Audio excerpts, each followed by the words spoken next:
And hello, everyone. Thank you for tuning in to another episode of Real Talk on 92.5 WLSD The Vault. Friday, May 2nd, 2025. And it's already May 2nd. It's hard to believe, but here we are. And tonight we're going to be discussing the movie Varsity Bues. And if you want to join, please join along. Please go to all the social media pages. That's the Facebook, Spotify, YouTube, TikTok, and Instagram, The Other People's Show.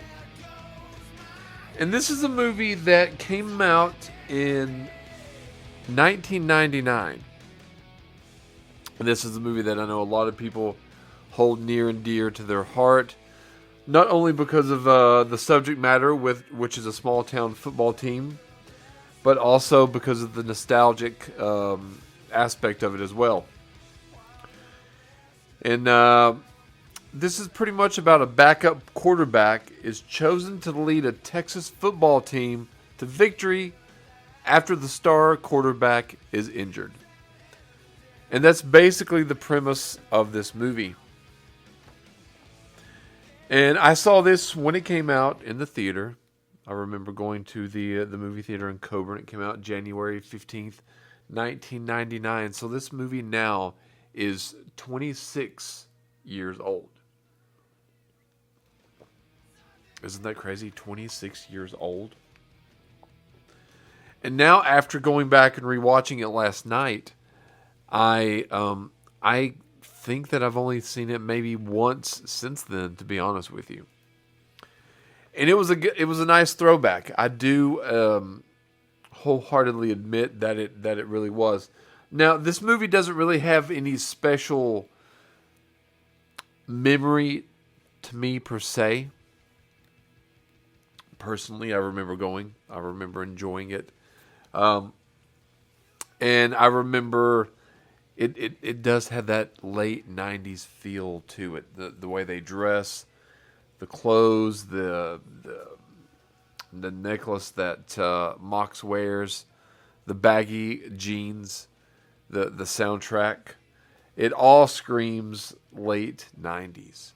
And that's why it's such a fun venture back, because it just hits that spot. Now, this was produced by MTV Films, and I meant to do some research a little bit about that before we got to the show tonight. But MTV Films had a nice run there where they produced a couple of films per year. And those films were mainly, they were mainly introduced to kind of highlight, the younger audience. And it first started with Joe's Apartment in 1996. Then Beavis and Butthead Do America, Dead Man on Campus, Varsity Blues, 200 Cigarettes, Election, South Park, The Wood, Original Kings of Comedy, and then they went on to a little bit bigger films too. Save the Last Dance, Zoolander, Orange County, Britney Spears' first movie, Crossroads. What else do we have? The Fighting Temptation, The Perfect Score, Napoleon Dynamite. Actually, now looking at this list, I didn't realize they had quite as many films as they had. Napoleon Dynamite, The Longest Yard with Adam Sandler. And it looks like, let's see how far they continue to go. Because as far as I know, they still are putting out movies in the theater. So this was like the division of MTV's branch of films. And this was, trying to establish a lot of young castmates were, kind of up-and-comers. I think the biggest one being James Vanderbeek or John Voight. Now, James Vanderbeek coming off of Dawson's Creek. And this was one of the pushes early on to try to establish him as an up-and-comer. And this does have a good cast, but before we get into the cast, we'll talk about the director, Brian Robbins. Now, as I was doing some research on the film, as I often do, I go back and I look at the director of each movie that we're talking about. And that brings us to the director known as Brian Robbins. Now, Brian Robbins now is 61 years old, but I was looking through his career, and he had quite a few movies. And we had Good Burger, Varsity Blues, Ready to Rumble, Hardball, The Perfect Score, The Shaggy Dog, Norbit, The Horrible, one of Eddie Murphy's worst, Norbit, Meet Dave, and 1,000 Words. So the last three movies had Eddie Murphy. And, other than that, he's not really done a lot. So from 95, I guess you could say 99, until 2012, he was producing and directing some, possibly financially good, financially successful films. But, none of those films really had a high Rotten Tomatoes score other than Varsity Blues. Now, looking at the sheet, I'm looking and I'm like, oops, I forgot to look up the Rotten Tomatoes score of Varsity Blues, and I hate when I do that. I try not to do that, and it doesn't happen often, but it happened, and I do apologize. Now, this does have a cast of up-and-comers, like I said, but you've got an anchor in veteran actor John Voight. He plays Coach Kilmer. But other than him, you've got James Vanderbeek as Mox, Paul Walker as Lance, Ron Lester as Billy Bob, Scott Kahn as Tweeter, Amy Smart as Julie, and Allie Larder as Darcy. And Darcy being the one in the whipped cream bikini, which was actually not whipped cream, but was shaving cream, just for a little side fact. And like I said, you've got James Vanderbeek coming off of Dawson's Creek. Now, I do think Dawson's Creek was still going on when this was released, but this was supposed to kind of establish him as an up-and-comer. And it, while this was a successful movie, it didn't really help his career as much as, as much really as he had wanted it to. And that's kind of sad. I never really watched Dawson's Creek. I don't think I've ever seen one episode. But I do know James Vanderbeek mainly from this movie and a movie called The Rules of Attraction, which is kind of like this little indie movie that's by... trying to think of his name, the author of American Psycho, Bret Easton Ellis. It's a movie based upon his book of the same name.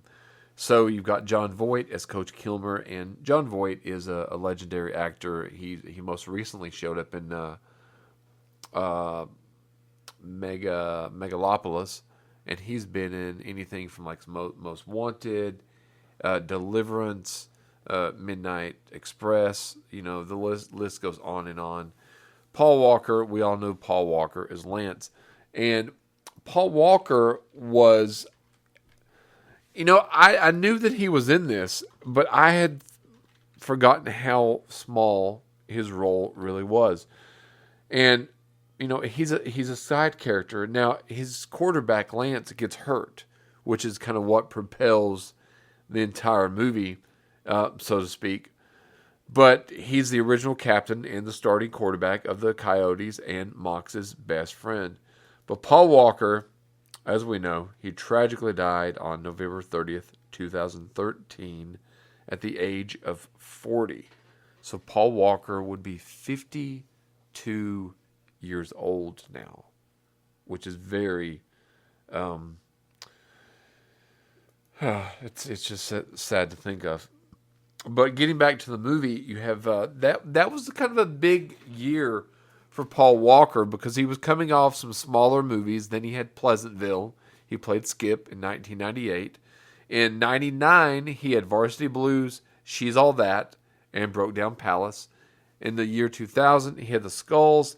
And in the year 2001, he had The Fast and Furious and the movie Joyride. So don't forget that. So Paul Walker wasn't yet, quote, Paul Walker at the time this movie came out. And, he was just kind of that pretty boy quarterback from Varsity Blues or Skip from Pleasantville. But he was about to take off, and we all know what happened to his career. He had, Fast and Furious, Too Fast, Too Furious, Timeline, Into the Blue, Eight Below, Running Scared.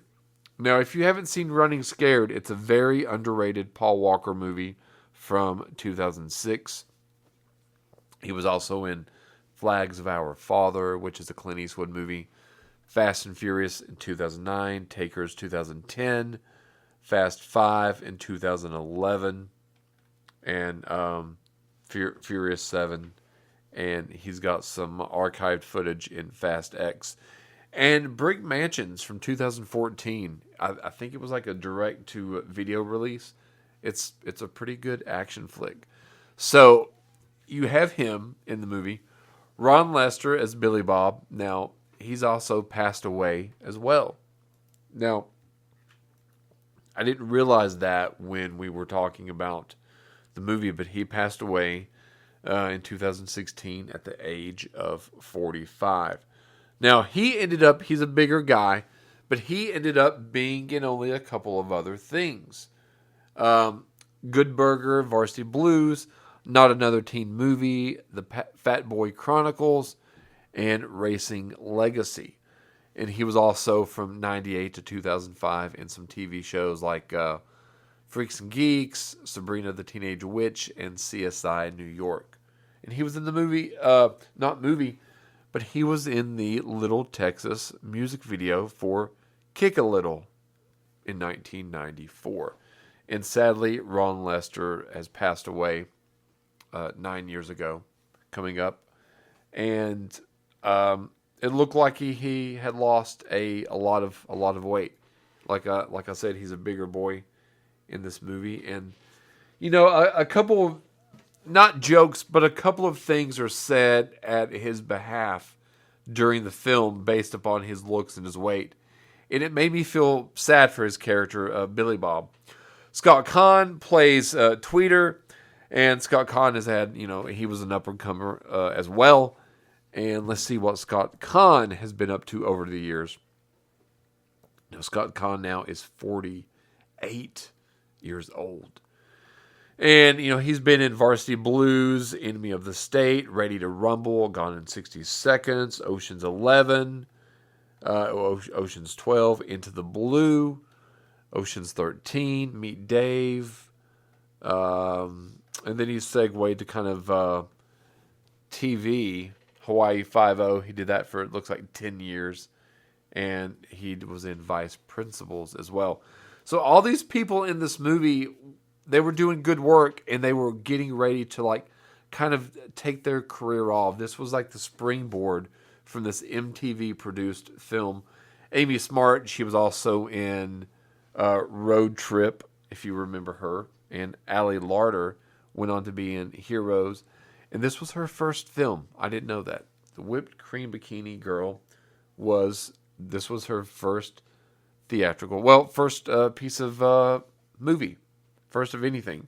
So I was like, wow, this was an up-and-coming cast. Now, some facts about this movie you may not know is that Paul Walker broke his leg during filming. Now, filming didn't shut down.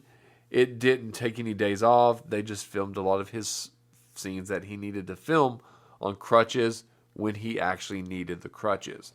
Like I said, this was Allie Larder's first movie. She went on to do other things. She was in House of what was that called? It is called House on Haunted Hill, Heroes, and I don't know a lot of other things she's been in, to be honest with you. Let's take a gander. Oh yeah, she was in Final Destination, House on Haunted Hill, Drive Me Crazy, Varsity Blues, Legally Blonde. So she was a bit in Jay and Silent Bob Strike Back and Final Destination Part 2. And she was also in the Beyonce movie Obsessed. So from 99 to 2003, Allie Larder was on the screens a lot. So she was kind of making a name for herself as well. Now, I don't know if you know this, but Mox, James Vanderbeek, wears jersey number 4 in the movie as a homage to Vanderbeek's favorite player. Can you guess which player? Player Brett Favre. The screenplay was about a team of 16-year-olds when it was first developed. After a couple of rewrites, they turned it into like a varsity football team in Texas, and the rest is all she wrote. And the Ford truck on the movie poster is never seen in the actual movie. Now, you may say, wait, Adam, wait. Billy Bob is driving a truck at the very beginning of the film when they all get into it going to school. That is true. But it is not the Ford on the front of the movie poster. It is not. Now, the budget of this movie was a cool $16 million. And for the most part, MTV Films always tried to get their budgets and keep their budgets very low because they wanted to constantly keep a profit. And I do think that would be the best way for a studio is to do mid-level budgeted movies instead of some of these event pictures, which, if they break out, could net the studio hundreds of millions, but if it doesn't, you could also lose hundreds of millions. So I think a smaller gamble like Varsity Blues is a much better safe play. Smaller reward, but smaller risk. This movie made $52 million in America and $54.2 million worldwide. Now, a lot of sports movies that are baseball themed, football themed, basketball themed, they don't translate well to other parts of the world.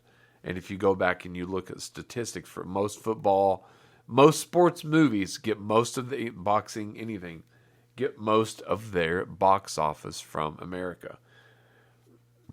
And earlier I said that I did not have a Rotten Tomatoes score, and I'm going to relook that up really quick because I feel bad about that.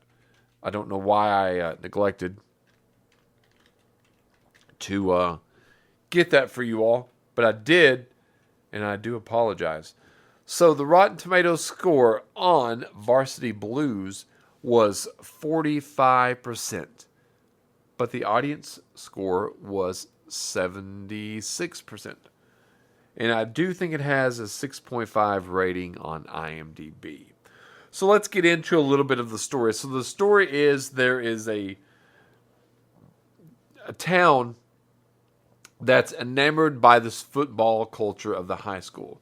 And, the star quarterback, Lance, is kind of like they're kind of small. They're celebrities in a way.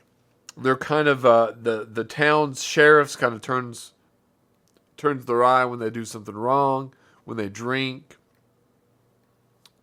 The coach is known to be like a tough as nails coach, but he gets the job done year after year. He goes to the state. He's won twice, and he's no nonsense. And then you've got James Vanderbeek's character, Mox, who is the second string quarterback, who is really, I'm not really sure why he's even on the team. I get the sense that, his friends have grown up playing football. He's good friends with this group of guys, and they've all just kind of went along the way, playing football from Pee-wee football all the way up to high school. But he has bigger aspirations, going to Brown University, and I think he's wanting to be a writer. I can't remember, an author. So, the Coach Kilmer, he's not the best to the players physically and health-wise too, because during injuries, he'll give them steroids to kind of get them through the pain of their injury when there's all this scar tissue left below the knee, which is one of the reasons that Billy Bob happens to pretty much almost pass out during a play. Lance gets sacked, and I think it bends back his leg. He's out, and Mox is promoted begrudgingly because of the coach to star quarterback. Because Mox, although this is not his dream, he does have a cannon for an arm, and that is he kind of wants to do things his own way and not the way of the Coach Kilmer, and their heads butt throughout the movie. So that's basically the plot of the movie. And throughout, it's gonna kind of has the first structure, the first 3-act structure. The first part being, it kind of builds up the story of what's going on in this town, the story about Lance, and then at about the 20-minute mark is when Lance has his injury and Mox steps up. And the third, pretty much the third act of the movie, I remember there's a lot more football scenes in the movie than I actually remembered. Now, I did think there was a lot of football scenes, don't get me wrong, but there's more than I do remember, and they're actually shot pretty well. I got to be honest with you. They do a pretty good job. The characters, like I said earlier, I think that everyone does well within the characters that they're given.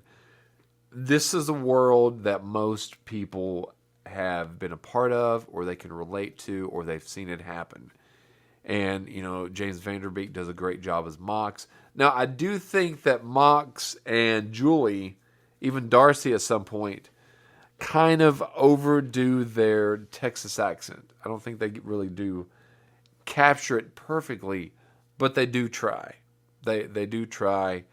And possibly in that part of Texas, maybe that's the accent they have. I don't think so, but it's a possibility. So I won't rule that part out of it. But I think the characters, they're kind of the star quarterback, Lance. He's actually kind of a secondary character, but he's a good guy. Mox is the great athlete quarterback, but he has, he's more of an intellect and he has something else to offer. And then you've got kind of the quote big dumb jock, which is Billy Bob.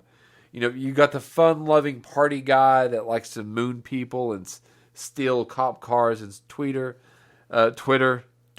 Sorry, not Twitter. Tweeter. You've got kind of the sexy girl that kind of wants out of town, but she kind of wants to ride the coattails of the star so he can help get her out of town, and Darcy. And then you've got Julie, the kind of more cute yet homely girlfriend of the resistant to stardom Mox. And I think all the cast does a good job. I don't know. I think they're all very likable. I think they're all very relatable. And I think that, a change in the cast, even John Voight as Coach Kilmer, you despise Coach Kilmer. He doesn't do anything redeeming in the entire movie at all. And it's so satisfying near the end, spoiler alert on a 26-year-old movie, but near the end when they're like, Mox is like, we're not going back out on the field if you're out there. And then the coach is like, come on, man. Come on, boys. Come on. Starts trying to get them, hyped up. Nothing. He walks out in the hallway. They don't follow. Nothing. He realizes in that moment he has lost all his powers as coach. And that's what he gets. I mean, honestly, that is what he gets for the behavior he's done, not just to this team, but to every team in the past. Do I have a favorite scene or a least favorite scene? I thought about this a couple different times today, reflecting about, back about it. And I do like the scene that I just mentioned where, Mox is giving the stereotypical rally at the very end of the game. We've got this. This is not 48 minutes for the next 48 years. This is 48 minutes for the next 48 minutes. And let's go out there and play and give it our all. Because for the next 48 minutes, 24 because it's a halftime, we can do this. And I do like that little inspirational speech. Now, it's a little bit cheesy in a way. And, his Mox with his mock Southern accent, a little bit comedic at times, unintentionally. I didn't laugh out loud, just in my mind. But it's really a heartfelt scene. And if you buy into, the world that's built within Varsity Blues and the characters, this scene's going to get you up, go, yeah, come on, guys. Come on. You all can do it. I thought that was kind of an inspirational scene. And I do like, although I don't like the character, all John Voight's scenes are great. He is despised from the moment that he's on screen, every time that he's on screen. Every time that he's on screen. He's one of the only characters, probably the only character, that doesn't have any redeeming qualities at all. And he gets what he deserves in the end, which is very satisfying. Because you can see the harm that he's done, not only to this team, but you know he's done this to other teams as well. Giving them steroids. Putting them back in the game when they shouldn't be in the game. Not because he even cares about these young men. Only because he cares about himself. And how far it gets him. How many wins and championships it gets him. The respect that he gets. And we don't know anything else about him other than he's a mean coach. And I'm sure some of you all out there tonight have had coaches like this. I don't think I've ever had a coach quite like this. I don't know if I would have been able to take the coach.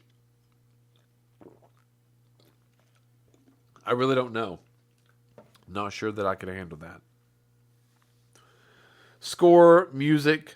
You know, this score, it just does, kind of throw out late 90s vibe. It really does. You got Green Day on there.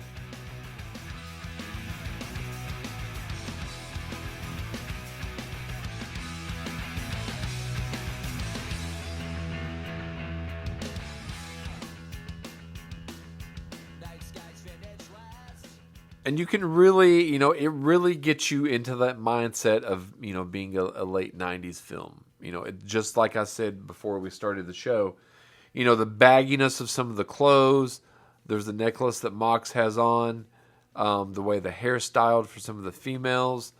There's not everyone walking around with a cell phone. I don't even think there's a cell phone in the movie. Not at all. So this, the soundtrack is pretty much what you'd expect. You've got the Foo Fighters, you've got Green Day, you've got Third Eye Blind on there, you got a little bit Van Halen. For the scene where they find out that the teacher, their teacher is also a little bit of a stripper too, so they have to go in and play, Hot for Teacher song. So a lot of fun tracks. You've got some AC/DC on there, Big Head Todd and the Monsters. So, it's a pretty good soundtrack. And it's very, very memorable. Now, this isn't a movie where the score, per se, would be all that important. Because it's more, it's an MTV-produced movie.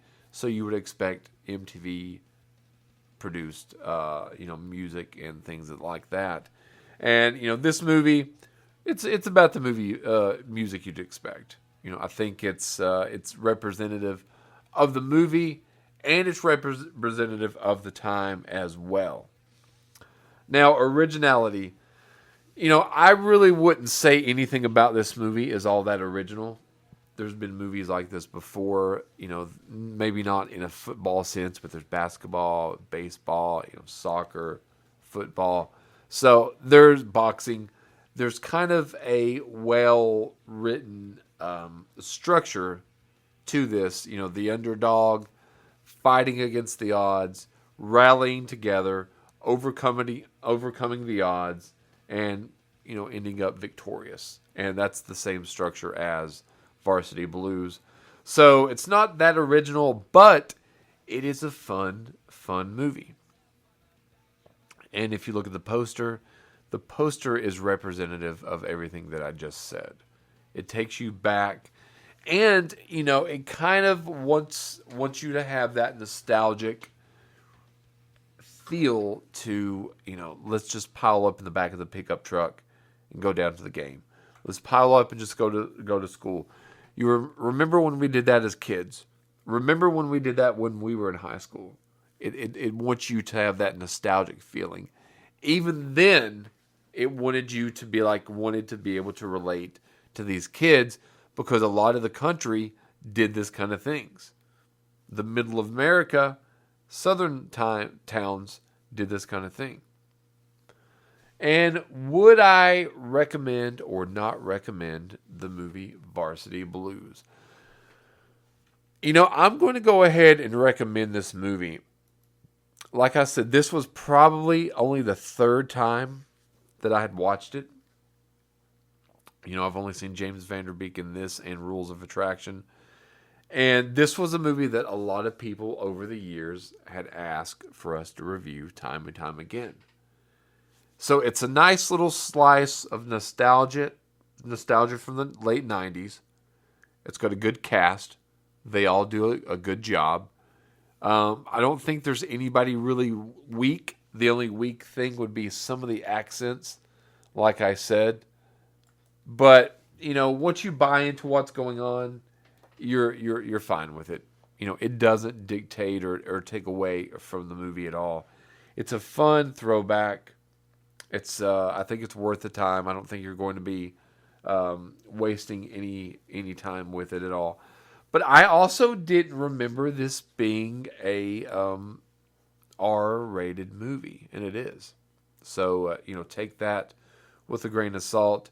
There, a lot of when I go back sometimes and I watch movies that I've not seen in a long time, I can look at the movie and instantly, when I see it on screen, instantly remember this particular scene, whatever it may be. And it was kind of like that a lot for Varsity Blues. I didn't remember every single bit of it, but when I was watching it, it slowly started to come back. So that was Varsity Blues. Next week, not sure what's going to be happening as far as the show movie goes, but please go check out all the social media pages. That is the Facebook, Spotify, YouTube, TikTok, and Instagram, The Other People Show. And we will be back in just a moment for The Other People Show on 92.5 WLSD, The Vault.